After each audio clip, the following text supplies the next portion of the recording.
All right, everybody say it out loud with me. Yeshua. Yeshua. That is the Hebrew name for Jesus. There is no such person in history who was called Yahshua, the Messiah of Israel. Forget it. It is not correct. Or Yahushua, or whatever other names people come up with. Honestly, this is bogus. This is ridiculous. You will not find this in any ancient writings whatsoever. It does not exist, and it also defies all of the ancient linguistic principles by which we know Hebrew operated. Listen, it's really, really very, very simple. Yeshua, and there would have been an ah at the end, an ayin at Yeshua. Yeshua is short for Yehoshua. Yehoshua is the name from whence we get Joshua. Another short form for Yehoshua was Hosea. That's how Joshua is also referred to in the early books of the Bible. So in Numbers, for example, he's referred to a few different ways. Joshua, the book of Joshua. So he is Yehoshua. He is also called Hosea, but then there's a shortened form for this name, and we find this shortened form in the books of Ezra and Nehemiah. The high priest, after the return from the exile in Babylon, was Yehoshua. He's mentioned, for example, in Zechariah the 3rd chapter, in Zechariah the 6th chapter, Yehoshua. But he also goes by the name Yeshua. We have it about 27 times in the Hebrew Bible. Yeshua, that name occurs for about 5 different people, but most prominently for this high priest after the return from exile, Yehoshua, son of Yehotzadek. And this is the name from whence we get the Greek Jesus, Jesus. It is from Yeshua.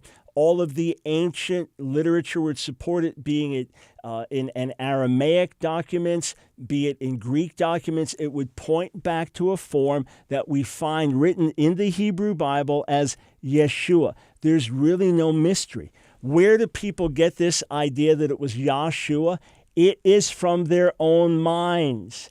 It is from their own brains. Look, my PhD is in Near Eastern languages and literatures. I can speak with some authority about this. When you had the divine name at the beginning of an Israelite name, it changed in form. It morphed from Yahweh. It morphed, and it would become, say, a Yahu type of form, hence Yehoshua. It morphed in these different ways. It changed. When you'd have it at the end, like the end of Elijah's name, Eliyahu, that's how it morphs and changes then. These things are shortened. This is very common in ancient languages as names move around in different ways. So we go from Yehoshua, then it gets shortened to Yeshua. Again, these are just what are called hyperchoristicons, shortened names, nicknames of a kind. And this is how they were formed and how they developed. There's really nothing mysterious about it. The next time someone says to you, Yahshua, say, who are you talking about? He never existed. When they say Yahushua, forget about it. And when you say, if you don't say the name right, they won't have the power. Nonsense. The New Testament was given to us in Greek. All the ancient documents we have preserved are Greek. If any part was originally Hebrew or Aramaic, we don't have that preserved. But we know even at the beginning, almost everything was given in Greek, if not all given in Greek. So it's really simple. From the start, they referred to him as Jesus. Why? Because it's not how you pronounce the name.